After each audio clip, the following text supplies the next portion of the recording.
Choking and Rainbow Six Siege, name a more common duo. Whether it's you or a friend who is constantly choking leads in your Rainbow Six game, have no fear, because today I will show you how to adjust your strategy. So this is a specific thing that you can do to stop choking. You need to adapt and change your strategy even when you're already winning, so that you don't choke and so that the other team doesn't come back and clap your cheeks. Let's get into it. Listen up, before you click off this video because I'm playing on Lair, let me say one thing. Lair is a great map and it is worth learning because you will win on it. I promise you, if you just finish this video, if you just watch this video and learn how to play it right now, you'll be the greatest Lair player of all time, and then you'll win it every time and you're going to fall in love with the map. It's a great map. You just, once you learn it, you'll love it. Please don't leave because it's Lair. Everyone does this. I'm just kidding. It's fine. If you want to go, go. You just won't be the greatest Lair player of all time, and that's fine, because this is Think Like a Champion, where I explain all my thoughts and plans out loud while I play the game, and then you were like, hey, I can do that too, and then you learn how to do it, and it's pretty sick. So welcome to the video. I hope you're doing well. I hope you are having a great time. It's round one, which means we're just gonna feel it out. We're just gonna learn how the other team plays. We're gonna learn how our team plays and try to work with it. I mean, we could already bring the Finka. We have the Blackbeard. We could bring the Finka as well. So they are top floor. We're gonna try and probably take this operational room. This is pretty much the way to go. Either that, or we could try to open the main wall.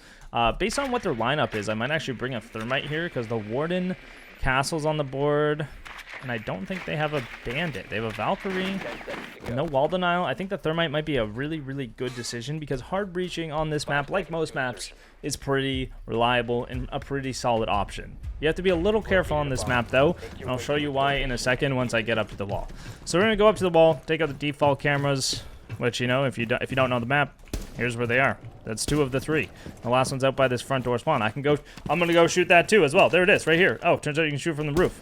Learn something new every day. The more you play, the better you get. Isn't it fun? You have to be careful of these windows, guys. You gotta be careful of these windows. So what I'm gonna do is just open up a little top of it, go prone so I don't die, chuck a drone over, and I can hop my drone up into the window sill to see if there's anybody in this back hallway. Okay, there's nobody in the back hallway. You know what this means? We can open up the main wall. Once we open up the main wall, we can drone it, get more info, and potentially win the round. I guess we'll see.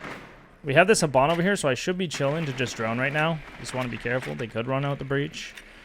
Try to figure out where they are. If there's nothing in this op room, then we're good. There's nothing there, and I saw like 4 people on the connector door, so I am going to just swing in and try to peek them. There's one. Slow down now. Redrone op. I might be able to actually cross and plant the bomb.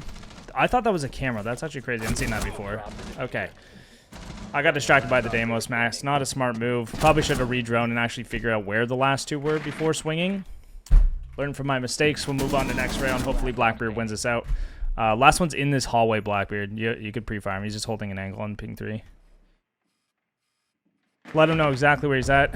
He got slammed. Not much I can do. I can call him out. I can give him the ping. From there, he'll try his best. I mean, it probably would have been a better idea to not pre-fire him. Instead, just walk up with the shield and get close range so he can melee him down and shoot him in the face, which, if you melee with Blackbeard's ability, you will always win the melee fight, which is really weird. It's like shield priority, but I think you both get knocked over, but it's like super worth doing. Anyway, it doesn't matter. I think it just...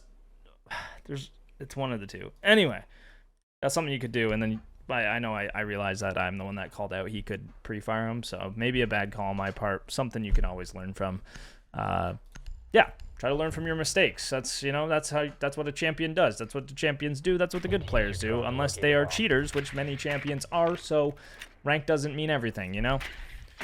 All right, moving on. Round 2. I like Grim just because he's a good pick. I think this is an operator that is just thrives in most of these situations. They do have the Bandit this time, but the Bandit's not actually going to do a whole lot.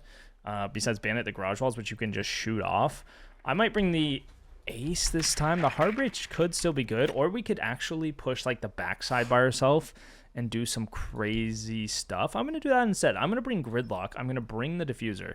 And because my team is spawning on this garage side, I can spawn here and try to work this back hallway doorway thing. So now when my teammates are coming from garage, I'm also pushing directly into the site, and we're creating some backside pressure, which is not only going to A, give me site control if there's nobody playing there, if my teammates are distracting them all. But B, if, you know, the other situation, they do contest me, it's going to take pressure off my teammates. So I'm either going to get the bomb site or take pressure off my team, both of which are things we want, which is why it's a good option. Now they have this mute jammer here. It's fine. We could probably walk in and shoot that. The team's already dead. We do have the Finka with us. That's okay. You shoot this. This is because he didn't. I'm going to call that out. Now I can gridlock this door. Okay, I'm going to gridlock my teammate. Smoke off the rotate. Go for a plant. Now I do have to check my corner still.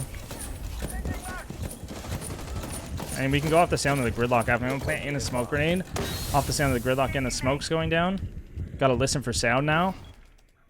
We're playing for a post plant. It impacted this wall. Gotta be careful of this rotate. I'm just gridlock, so I can technically just hold this left side.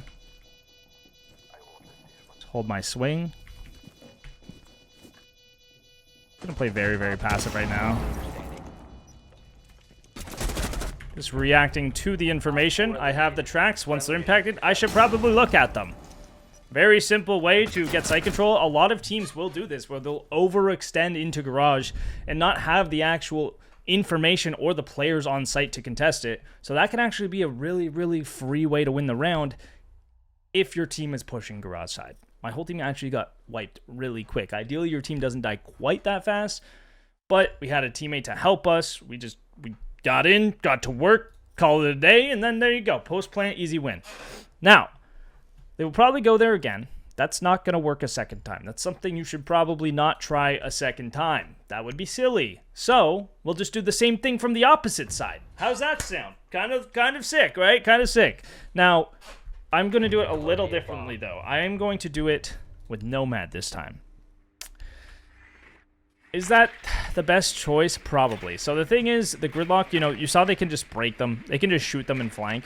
With Nomad, it's a lot harder to do. So I have a nice solo queue take that is in one of my other videos. I don't know if you saw the solo queue, 10 solo queue strategies, I think it was. Something like that. Attack strategies. I don't know. But it is on my channel if you want some more little solo queue tricks, tips, and tricks. But I can do it from this door this time. So I can come in through filtration. Now, this guy will see my drone, so I want to try to get it out of there, but I won't.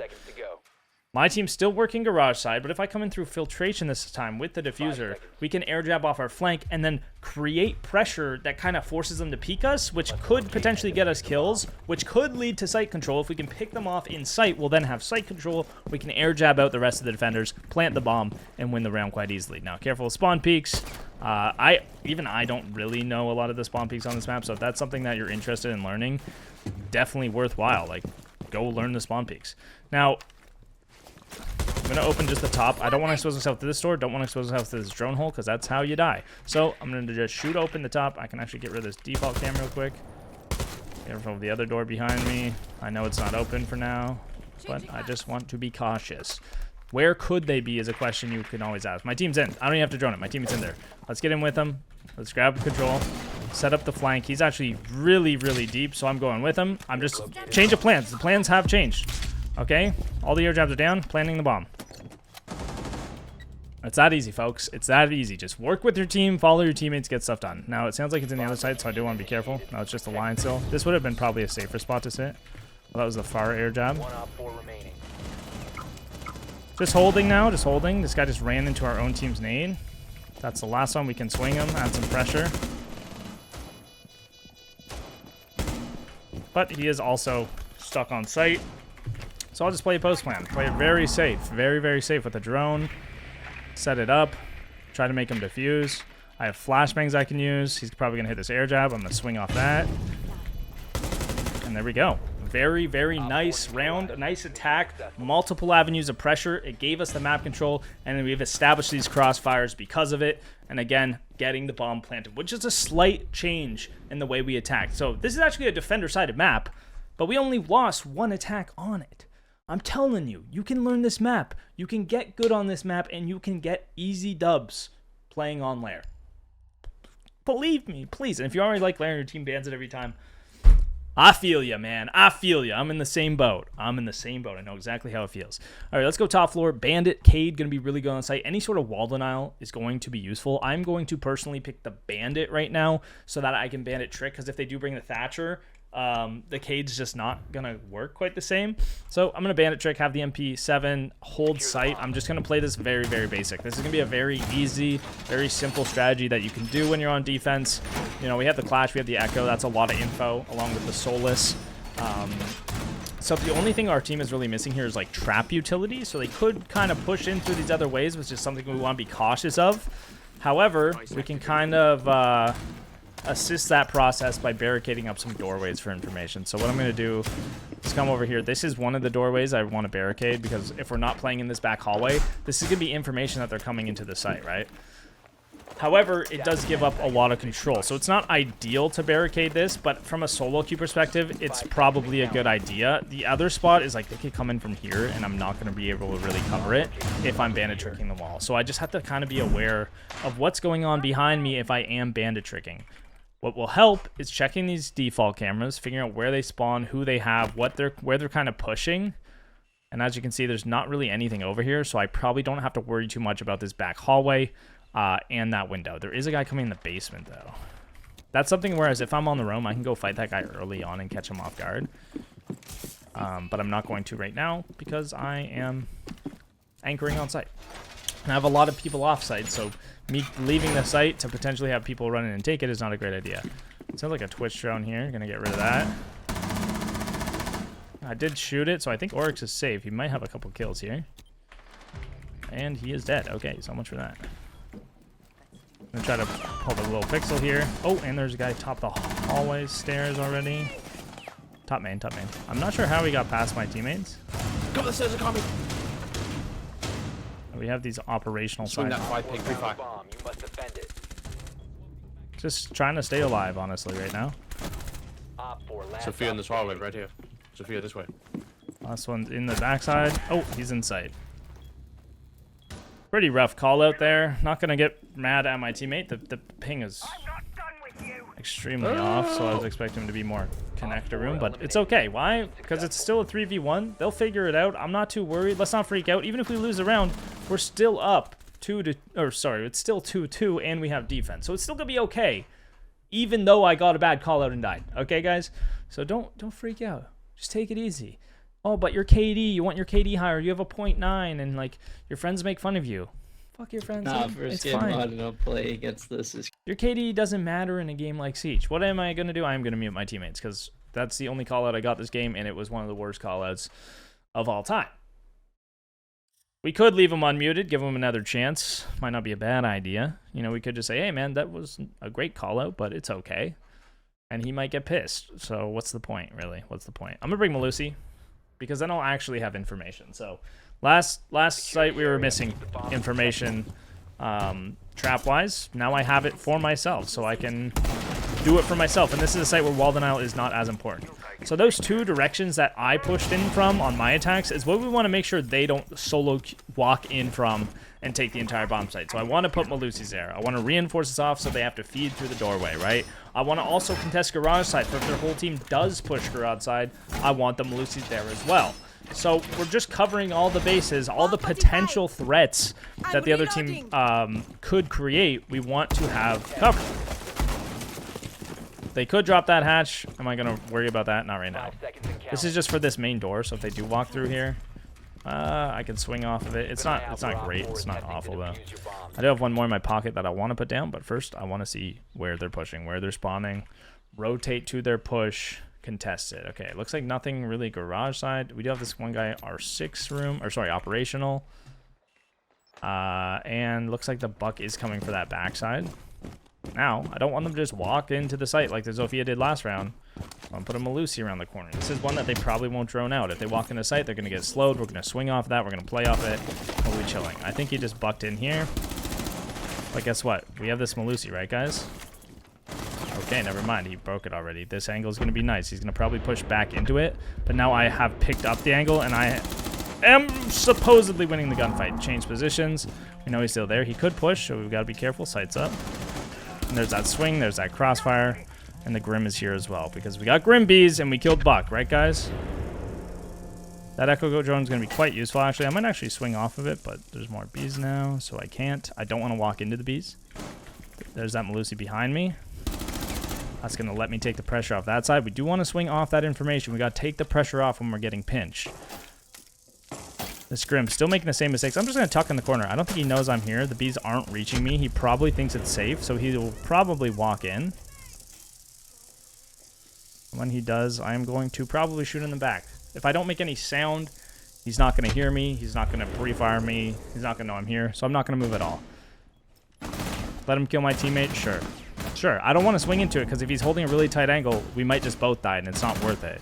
I'm just going to play to win this fight, and I know me being in this position is winning the fight, so I'll let my teammate throw. I'll let him do what he wants, because I'm going to be the guy that wins this round if he dies. There's the death. I'm going to keep waiting. We should have a game closed out. My hand's not even on the keyboard. That's how much. I'm not even going to move. All I need to do is hold this angle, and he will not know I'm here, and then I win. He's going to check maybe deep down the room. Maybe he's going to rotate, but if he does inevitably push this, I've got him locked down. He is on a drone right now, which is when I will tuck away, so I'm not spotted out by that. He's off the drone, it sounds like. We have the vertical play. I don't even need to play this aggressively. I'm just going to shoot him in the back as my Echo's shooting him. If my Echo starts shooting, I will swing, because I know he's in the middle of the open. As you can tell by the angle my Echo has through that doorway. And the bullets will also draw his attention away. But there you go. There you see, you know, he crossed the doorway. I mean, I was kind of not paying attention. There we go, getting shot in the back. We have the crossfire. Very, very easy teamwork there. And a very nice game on Lair. Go play Lair. Enjoy it. Subscribe. See you on the next one.